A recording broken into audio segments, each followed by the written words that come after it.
السلام عليكم ورحمة الله وبركاته.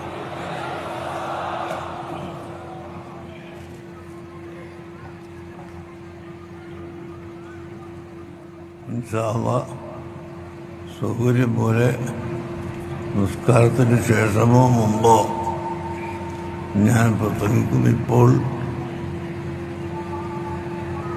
നാനാ ദിക്കുകളിൽ നിന്ന് ഇവിടെ തൊഴിച്ചുകൂടിയ മുഴുവൻ ജനങ്ങൾക്കും എൻ്റെ അഭിവാദ്യങ്ങൾ അറിയിക്കുകയാണ്.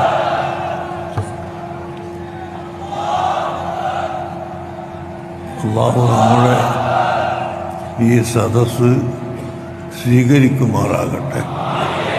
ഈ രാജ്യത്തുള്ള എല്ലാ ജനങ്ങൾക്കും, മുസ്ലിം നോൺ മുസ്ലിം എല്ലാ ആളുകൾക്കും ഗുണപ്രദമായ ഒരു യാത്രയായി ഇത് ഭവിക്കുമാറാകട്ടെ എന്ന് പ്രാർത്ഥിച്ചുകൊണ്ട് ഞാൻ ഇപ്പോൾ നിർത്തുകയാണ്.